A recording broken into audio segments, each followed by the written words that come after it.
Bismillahirrahmanirrahim. Assalamualaikum warahmatullahi wabarakatuh. Asyhadu an la ilaha illallah, asyhadu anna Muhammadar Rasulullah.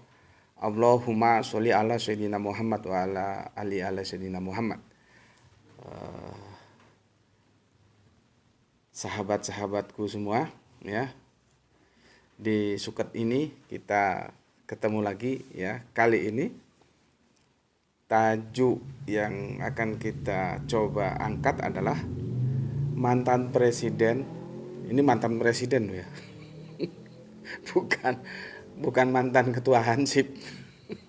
Mantan presiden, ya. Mantan presiden jadi lawakan gitu ya. Gimana itu? Kalau mantan komandan Hansip jadi lawakan ya masih oke lah ya. Ini mantan presiden jadi lawakan. Nanti aku perdengarkan rekamannya ya, tapi audionya saja ya. Kalau videonya kan sudah banyak beredar.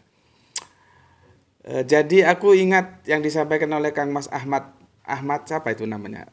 Ahmad Kosinudin ya, pengacaranya Kang Mas Roy itu dalam sebuah diskusi di salah satu TV nasional sepertinya. Dia mengatakan bahwa dalam falsafah Jawa itu atau dalam kearifan Jawa itu atau Jawa wisdom itu ada yang disebut dengan ngunduh woing pakerti ya.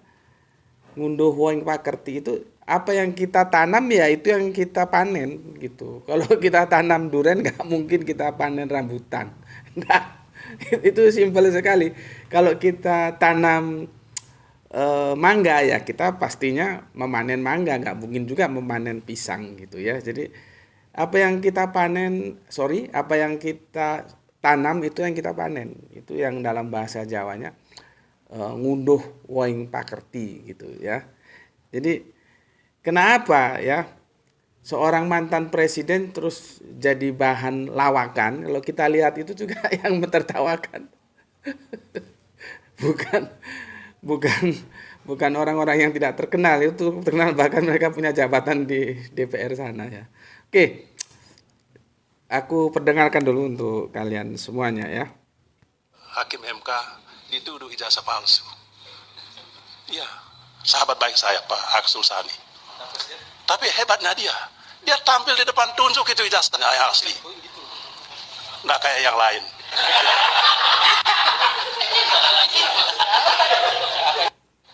Hakim MK dituduh ijazah palsu. Iya, sahabat baik saya Pak Aksul Sani. Tapi hebatnya dia tampil di depan tunjuk itu ijazahnya asli. Nggak kayak yang lain. Iya, itu diketawakan dalam satu gedung bersama-sama, ada beberapa orang yang ikut menertawakan rame-rame gitu. Ini seorang mantan presiden loh, ya, bukan komandan Hansip ya. Dan disampaikan dalam pertemuan itu dikatakan dengan mengutip apa yang dialami oleh Bapak Asrul Sani ya. Asrul Sani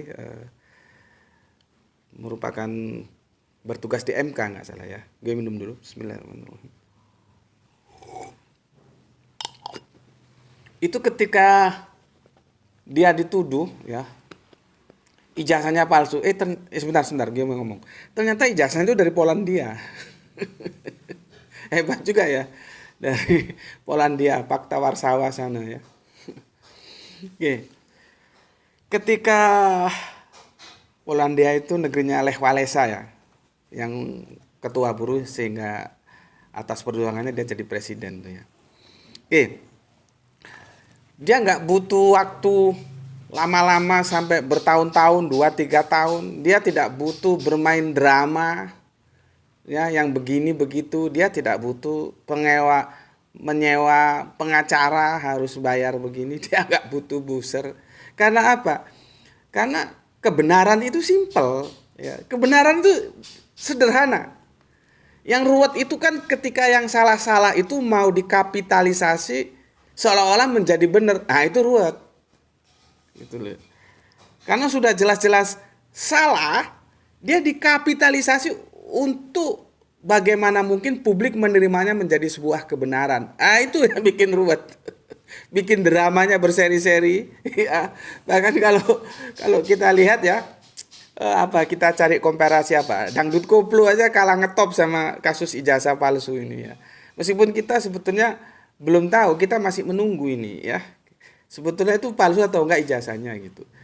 Ada orang tanya, ya dijawab saja gitu loh. Jadi seperti Pak Asrul Sani ini ya, kalau benar siapa takut gitu ya. Dia langsung undang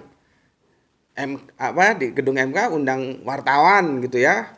Undang wartawan, dia buka itu, dia punya surat-surat berharga yang dalam konteks ini ijazah itu sudah aku ajarkan, itu termasuk lauh mahfud, lembaran-lembaran yang terjaga gitu ya. Itu sudah aku ajarkan ya.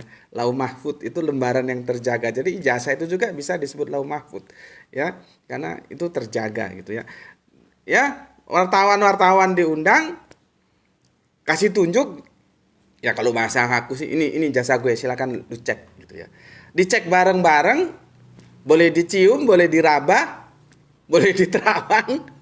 Tapi kalau dibawa nggak boleh, karena itu kan dokumentasi dia. Dan dia sadar, dia sebagai pejabat publik perlu tahu dong. Kalau kita punya petugas MK ternyata ijazahnya bodong, abal-abal, tukang tipu ya, kan ya nggak mau gitu ya.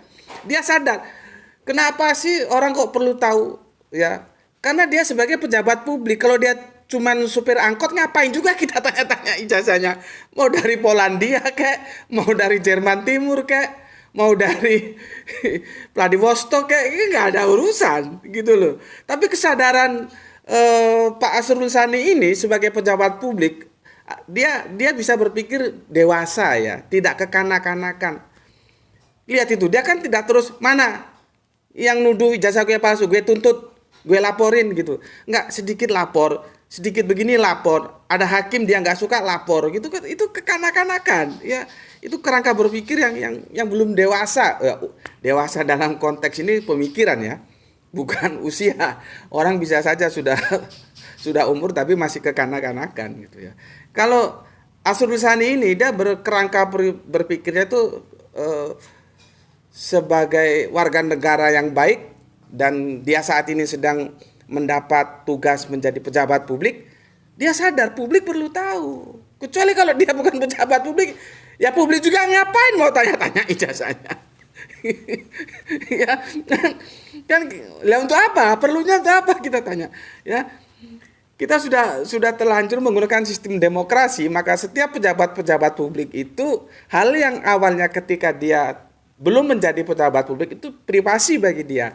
Tapi ketika dia sudah masuk ruang-ruang publik, publik perlu tahu. Kita kan perlu tahu siapa orang-orang yang ngurus negeri kita ini. Nah, kalau Pak Asrul Sani kan dengan tenang, dengan kedewasaan, nggak perlu marah-marah, nggak perlu nyumput, kata orang Jawa. Nyumput tuh sembunyi-sembunyi, nggak perlu sewa pengacara, apalagi buser yang ngototnya minta ampun gitu ya. Karena apa? Karena benar. Ya karena benar. Kalau benar itu siapa takut gitu ya. Justru diundang nih wartawan diundang gitu ya. Artinya sebuah kebenaran itu tidak perlu berdrama-drama, berseri-seri. Cukup ya kira-kira 2 hari lah ya. 2 hari diisukan, 2 hari atau berapa hari nggak sampai. Apalagi 1 bulan, setengah bulan aja nggak sampai. Langsung reda sekarang kan. Karena publik puas, oh iya asli, ya sudah, kalau asli ya sudah. Berarti kita nggak ditipu, nggak dibohongi, kan gitu. Tapi kenapa Pak Asrul Sani berani begitu? Karena dia benar. Sekali lagi aku ulangi yang ketiga kalinya. Kalau benar siapa takut? Gitu loh ya. Nggak ada takut, karena benar. Tapi kalau salah,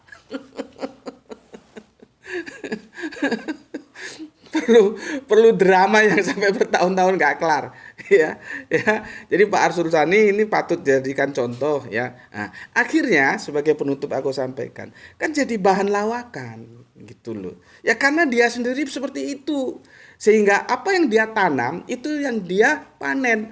Ketika dia bersikap begitu, maka sikapnya itu menjadi bahan lawakan. Sebetulnya kan ya kurang etis seorang mantan presiden loh, bukan mantan komandan Hansip.